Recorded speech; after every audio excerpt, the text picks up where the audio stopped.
Central government और state government के बारे में हम पिछले चैप्टर्स में पढ़ चुके हैं। इस चैप्टर में हम एक थर्ड टियर के गवर्नमेंट के बारे में पढ़ेंगे जिसे लोकल गवर्नमेंट कहते हैं। इसका इंपॉर्टेंस, फंक्शन और रिस्पॉन्सिबिलिटी क्या क्या है, 73rd और 74th अमेंडमेंट क्या है, इन सब चीजों को समझेंगे। अगर आपको पिछले चैप्टर्स देखने हैं तो वीडियोस का लिंक डिस्क्रिप्शन में दिया हुआ है।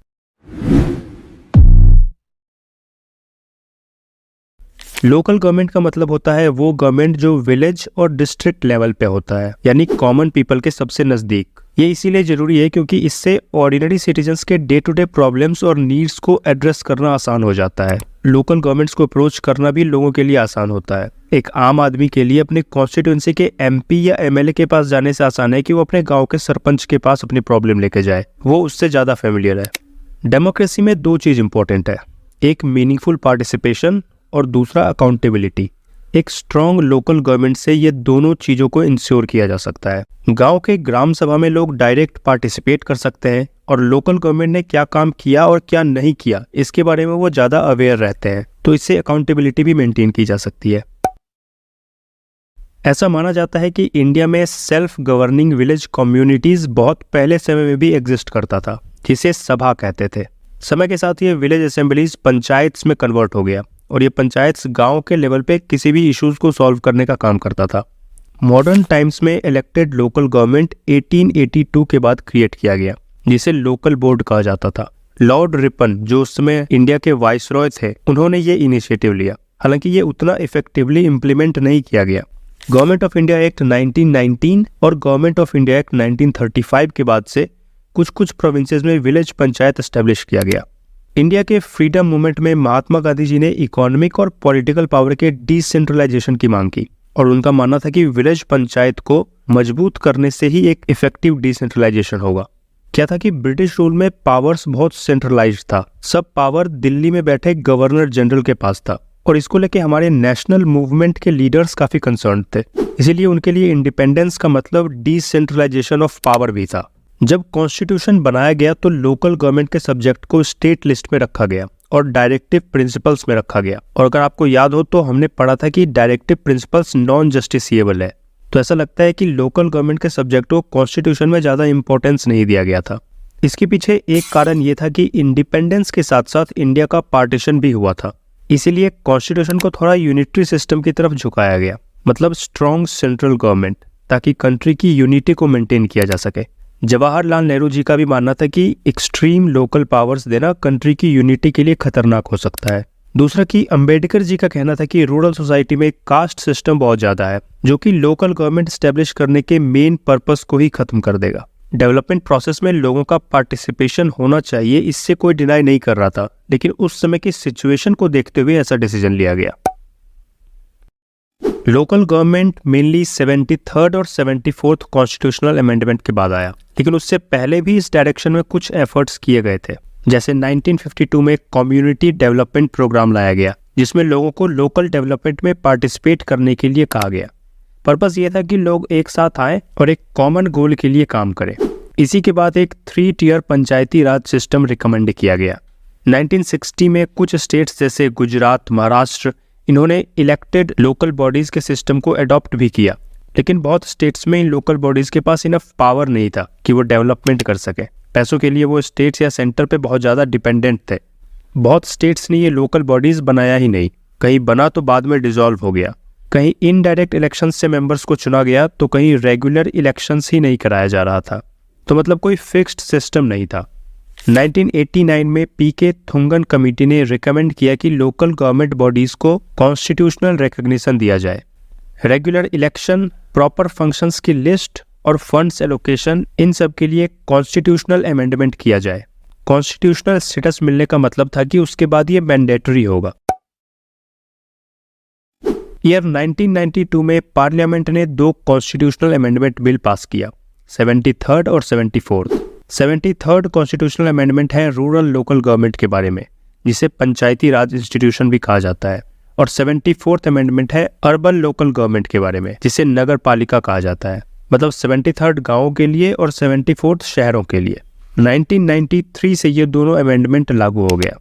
लोकल बॉडीज स्टेट लिस्ट का सब्जेक्ट है, तो हर स्टेट को 1 साल का टाइम दिया गया कि वो इस कॉन्स्टिट्यूशनल अमेंडमेंट के प्रोविजन के अकॉर्डिंग अपने अपने स्टेट के लिए लोकल गवर्नमेंट का लॉ बना ले, या अगर कोई लॉ पहले से है तो उसमें इसके अकॉर्डिंग चेंजेस कर ले।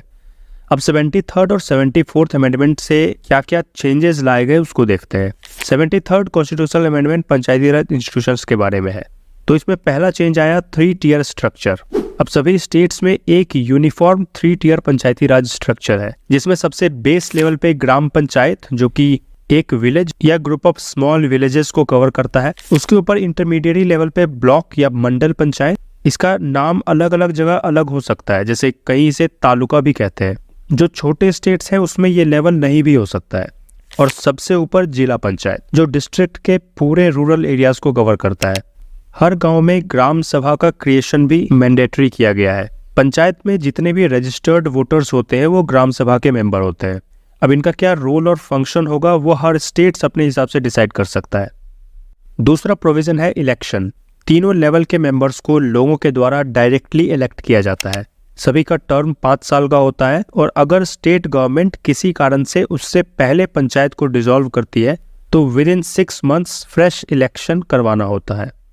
तीसरा प्रोविजन है रिजर्वेशन। पंचायत इंस्टीट्यूशंस के हर पोजीशंस पे 1/3 सीट्स वुमेन के लिए रिजर्व किया गया है। शेड्यूल्ड कास्ट्स और शेड्यूल्ड ट्राइब्स के लिए भी उनके पॉपुलेशन के प्रोपोर्शन में तीनों लेवल पे सीट रिजर्व किया गया है। इसके अलावा स्टेट गवर्नमेंट को अगर जरूरत लगे तो अदर बैकवर्ड क्लासेस को भी रिजर्वेशन दे सकती है।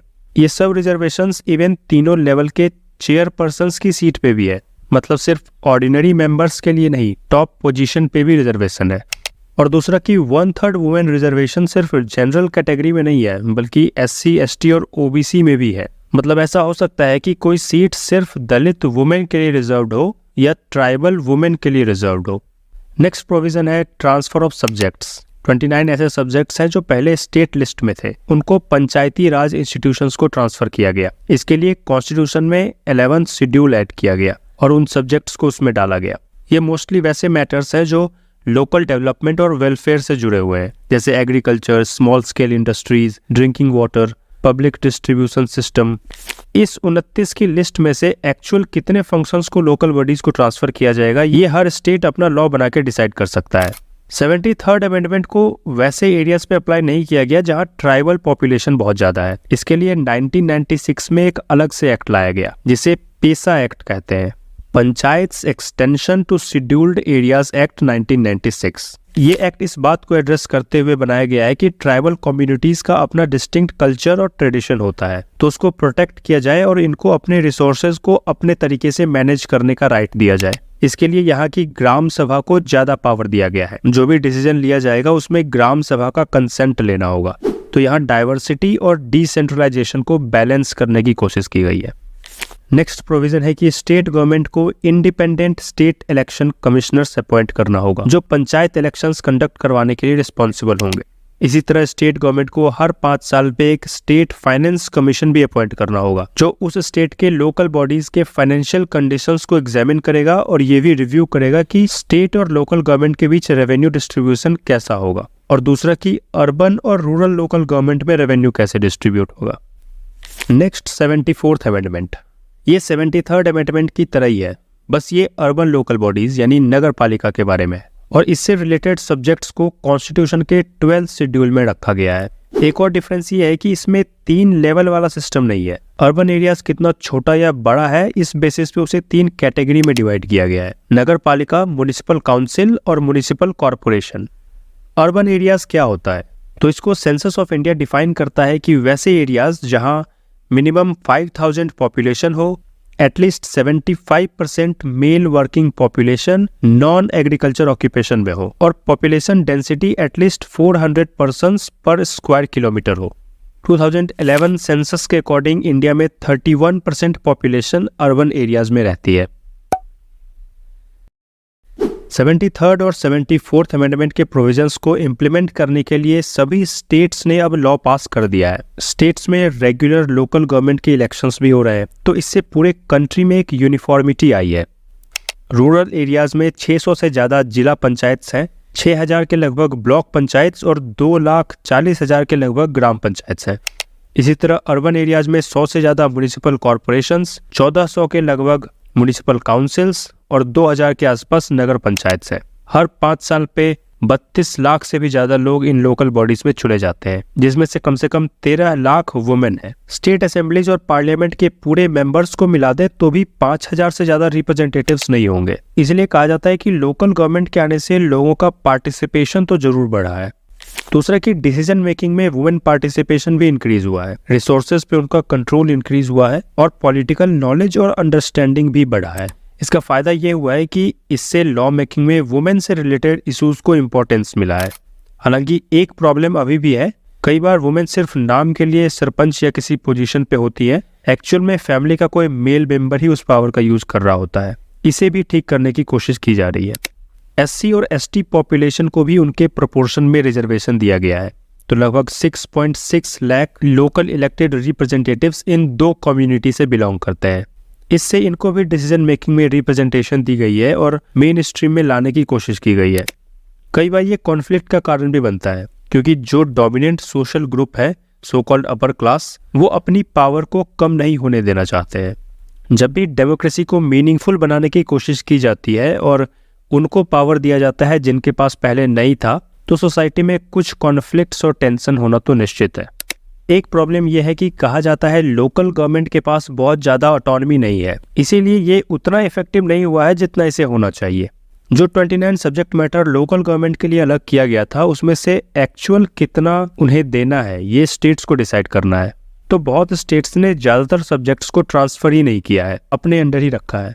दूसरा क्रिटिसिज्म कहता है कि लोकल गवर्नमेंट के आने के बाद भी सेंटर और स्टेट लेवल पे कैसे डिसीजन लिया जाता है उसमें कोई बदलाव नहीं हुआ है। मतलब कौन सा वेलफेयर प्रोग्राम चूज करना है या रिसोर्स एलोकेट कैसे करना है, इन सब पे लोकल गवर्नमेंट का ज़्यादा कंट्रोल नहीं है। और आखिरी की लोकल गवर्नमेंट के पास अपना फंड बहुत कम है, जितना वो अर्न करते हैं उससे कहीं ज़्यादा वो स्पेंड करते हैं, इसलिए उन्हें फाइनेंशियल सपोर्ट के लिए स्टेट और सेंट्रल गवर्नमेंट पे डिपेंडेंट रहना पड़ता है और इससे भी उनकी ऑटोनॉमी पे इफेक्ट पड़ता है। तो बेसिकली बाय लॉ तो हमने लोकल गवर्नमेंट को इम्प्लीमेंट कर दिया है और नो डाउट बहुत इम्प्रूवमेंट्स भी हुए हैं, लेकिन अभी भी उसके एक्चुअल प्रैक्टिस को और स्ट्रॉन्ग और इफेक्टिव बनाने की ज़रूरत है।